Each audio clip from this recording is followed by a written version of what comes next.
Good morning, good afternoon. I don't know where in the heck you are in this world, but welcome to our podcast. And our podcast is called Who Who Closed closed Last last Night? This podcast is brought to you by Walnut Street Hospitality Group. And I think we're ready to kind of kick this off. My name is Stan. And I'm Zach. We're with Walnut Street Hospitality Group. And again, welcome to Who Closed Last Night? For those of you who have been in the hospitality business, retail business, small business, you're an entrepreneur, you're making money on your own somehow, this is for you. And this is about what happens. You know, the one thing that everybody always says when they go into the business the next day and something is messed up, what do they say? Who the hell closed last night? That's exactly right. And you know, when you hear that, there's something amiss. So one of the things that we plan on doing is we're going to start off with like a real life lesson, because there are things that happen that, you know, they're real. It's not something you learn in school. It's not textbook. It's real stuff. That's what we call our real life lesson.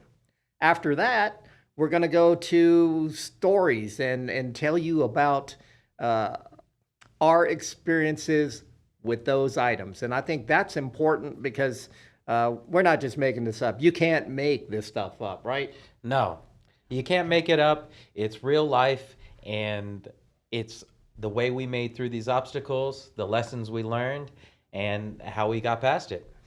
Occasionally we'll have some special guests, you know, a chef, a marketer, maybe just some customers that want to talk about that wonderful topic of tipping. Who knows what we're going to have, but we're going to have some stuff. So with that being said, we'll give you at the end of this podcast how to reach out to us. Maybe you've got something that you want to tell us. You've got a topic made just for us. You want to give us our story of the day, whatever it is, we're going to be ready for you, and we're going to let you be part of our show. With that being said, we're going to get started. And our first real life lesson will be... Is today's environment of interviewing, hiring, staffing different from 5 years ago, 10 years ago, and how it is today in real life? We know that staffing is tough right now. Look, at the end of the day, it's always been tough.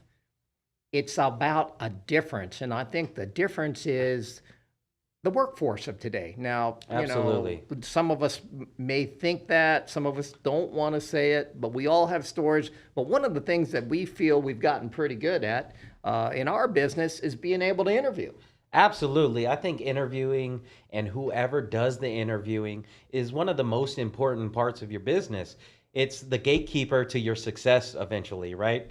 If you're not finding the people that have the spark, the people that are committed, if you're not personally telling them what you expect out of them, how do you know you're going to be successful?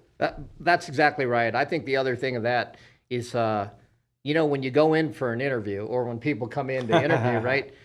What you see is what you get. There's no miraculous pill that they're going to take between when you hire them and when they show up to work that's going to make them smile. There's no personality pill? Well, if there was, I'd be buying, you know, some stock in that company because we certainly need it. But with that being said, so the real question, or the first real life question is, do you interview differently? I think in my experience, I've seen different leaders that have led for our businesses, and interviews that I've been on personally. I think everybody interviews differently, right? But I think something that's important is you got to know what you need to ask, what you're looking for before you start the interview, right? So that's a good point, because I think a lot of people, they go into an interview and all they know is the position that they're looking for. But what shift they got to cover next week. For tomorrow night, we got to have this person, right? Absolutely. But I think the reality is every position has a certain nuance that you need to have, Yes. a certain skill set. But beyond that, what in general are you looking at? You know, there's that old saying that you can teach someone a skill, you can't teach them an attitude. And I mean, Absolutely. And I think what gets constantly overlooked, right, is the soft skills, right? Their availability might be good. They probably showed up 5 minutes before, probably not in today's world. But the soft skills, right? Are they courteous? Are they outspoken? Are they confident? Are they sweating through their clothes right there, right? Hey, now if you're in Hawaii, you could be, right? Hey, Vegas too. Oh, Vegas right? too. That's right. But you're right. I think there's a whole array of questions and skills that don't get touched in an interview. It's availability. It's did you show up on time? It's when can you start? And those are hard things that matter in every business. But that's not going to make you a winning team. So, what are some of the questions that, when you interview someone, what are some of the questions that you have found to be helpful in selection of those employees? And how is it different now than maybe what you would have asked pre-COVID? Absolutely, and that's a great question. I think personally for me is I try to build a rapport. It's not just about the job, right? It's about can I lead this person? Can we work well together? What do they do, right? And so I try to build a rapport, get a feel for their personality. What do you like doing on the weekends when you're not at work in your personal life, right? Is it hiking? Is it hanging out with family? Is it staying up till 5 o'clock on computer gaming? That might let me know you're not going to make it to your morning shift every day, right? But beyond that, it's what do you look for in a job, right? It's an interview for them to find a job that fits them as much as it is for me to find someone that will work good on my team. I think that's all good stuff. One of the questions that I've found to be very helpful, and the cool thing about it is it's so open-ended. I never know what answer I'm going to get. And so one of the questions that we ask towards the end of an interview is, okay, I know what's coming. we've sat in on enough interviews together that we absolutely probably can read each other's minds. But one of the things that we ask is, so let's say we hired you in 90 days from now, what will we be saying amongst ourselves that we would have wished we had asked you in the interview process? In other words, what skeletons are coming out of the closet? And so we kind of leave that open-ended. And I mean, some of the funniest stuff has happened is, oh, well, I'd like to get high. I'd like to do We this. learned to preface professionally only, right? Only professional life here. We're not talking about your personal life. And but some of the answers have been wonderful, and some of them have been kind of scary. And I think another one, I've got a story for you. We had this guy interviewing for chefs. So just so you know, we have 7 restaurants. We have 5 in Hawaii and 2 here, and we're looking to expand in this area. But we were interviewing for an executive chef. And this guy's resume was well put together. Beautiful on paper. Beautiful on paper, right? It's one of those things you're like, ooh, look at this. It fell out of the sky. Can't wait to meet you.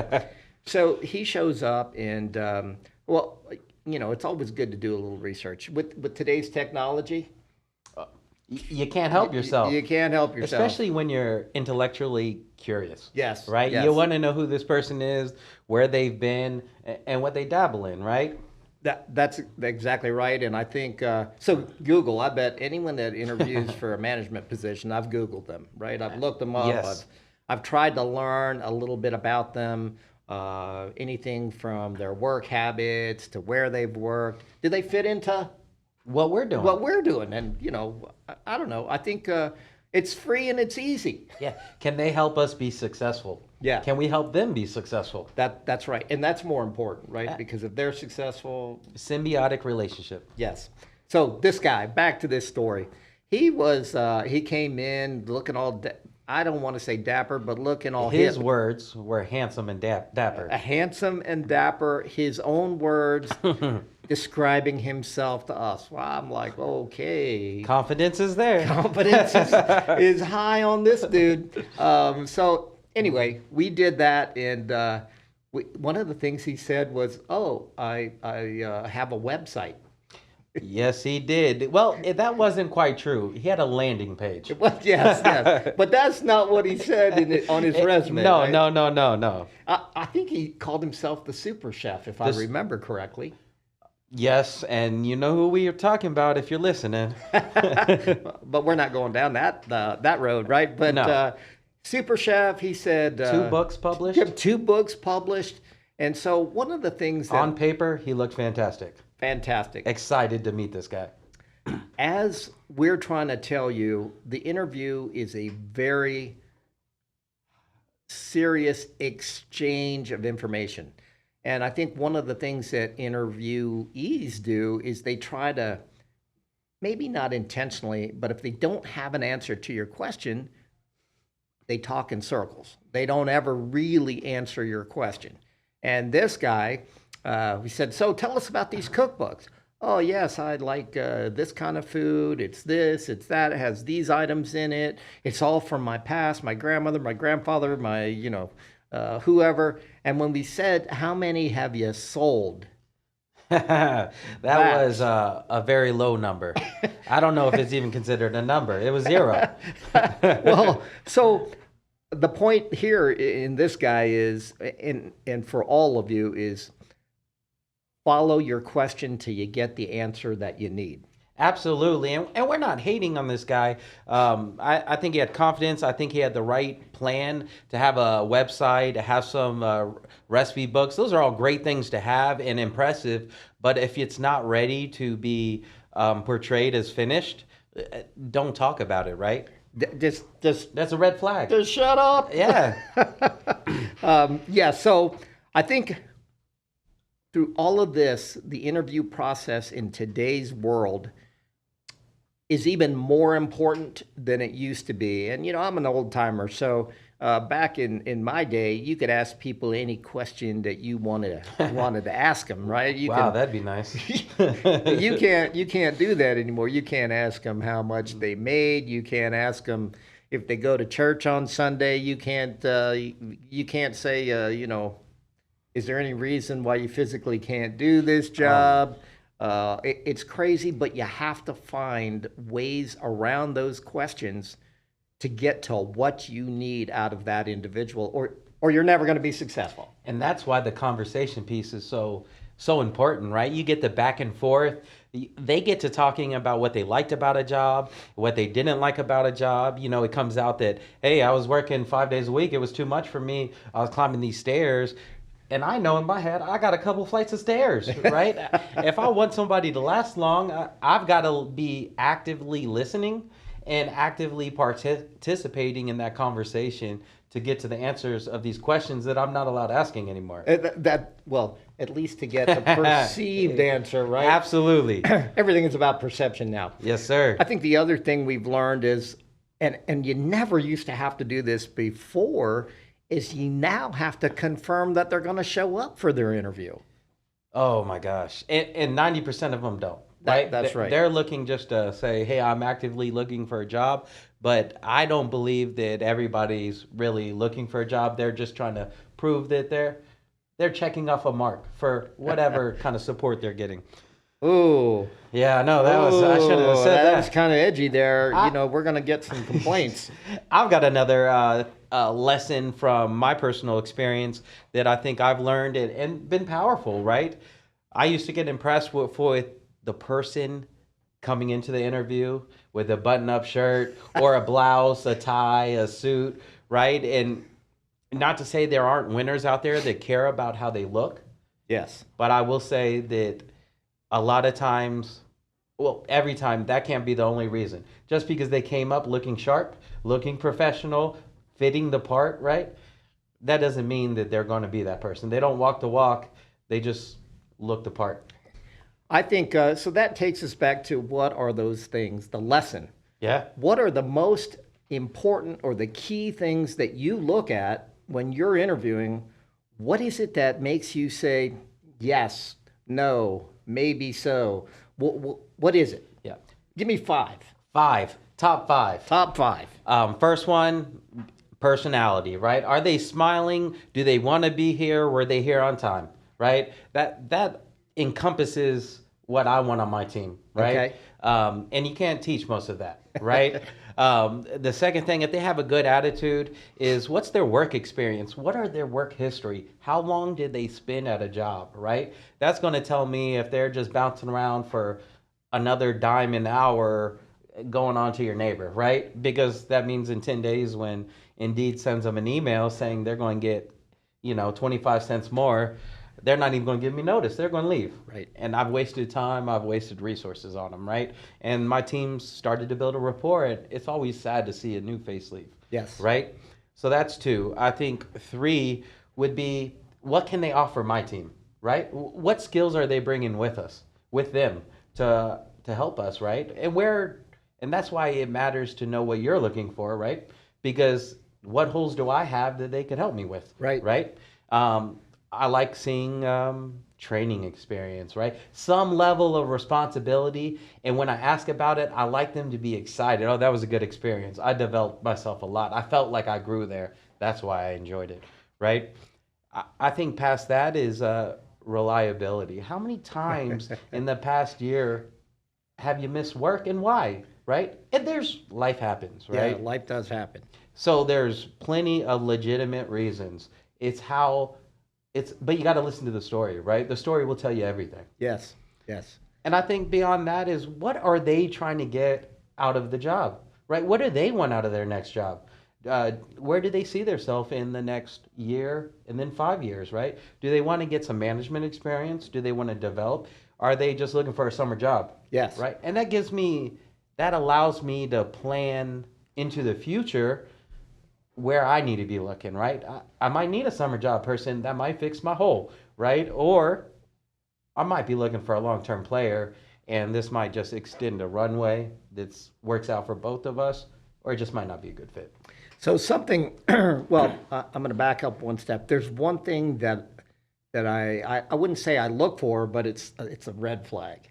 Absolutely. And that is when the reason that they left I knew you were going to go here. every job was because of the manager, the owner. There's a problem, right? But it's every job. And you got to take a look in the mirror and say, hey, what's the common denominator here? Me. Absolutely. And that gets played into their work history. Hey, it looks like you've had 5 jobs in the last year. Tell me about why you're moving around so much. Yeah. But you're right. Bad leadership, poor management, leadership, bad ownership, bad whatever. Never them. no them. accountability. So those are some of our real life stories to the question of, do you interview differently now than you interviewed in the past? How do you interview? How do you conduct a successful interview? And what can you ask, to get the information that you need? So I think that the real life lesson here that we're trying to get across is interviewing is it's One where of it the all most starts. important. It's once you get them in, the clock starts on employment insurance, on labor costs because you're training. Absolutely. It's all an of it. investment. It's an investment, and I don't think any of us wants to make an investment where you're going to lose money. No. And so you got to look at what you stand to lose when you make the wrong hire. We wouldn't say bad hire, the wrong hire. Absolutely. And it's so important. I would rather wait 5 more days, interview 10 more people, find the right fit, than to hire the first person, spend 2 weeks training them, have them walk off with 5 uniforms, 40 hours of training, and I still have the same hole. I still have my flat tire. No one wants a flat tire. No. So we've kind of come to the end of this podcast, and I think, again, come visit us. Come visit us. We in one of our stores in Hawaii. We have Konos North Shore. There's 4 of them. We have another one called the Surfing Pig. It's craft cocktails. It's the cat's meow. I could say other words, but I'm not going to. The pig's oink. The pig's oink. And then we have some here in Vegas. Absolutely. We have some Konos North Shore restaurants here in Vegas where breakfast burritos, lunch, we're award-winning restaurant brand. But something else we're looking for is who closed last night stories of the week. That's right. And so for all our industry family out there, we're setting up a email inbox. We want you to submit your who closed last night story of the week. We'd love to laugh with you. We'd love to poke some fun at it. We'd love to relate with you, right? And if we can add any value to those, we'd love to highlight them on the show. And I believe it's at whoclosedlastnight@gmail.com. We'll put some links in the descriptions and get that going for you. And look forward to some of our guests. I mean, we're going to have some guests from all over the country. We've kind of worked all over the country ourselves, but at the end of the day, this isn't supposed to be so uppity and so tight. This is fun with the lesson that comes with it, but we want to share some laughs with you. So at the end of the day, we all want to know who closed last night. This is a program for industry people, by industry people, and for everybody that's interested in it. Aloha. Aloha. Catch you next time.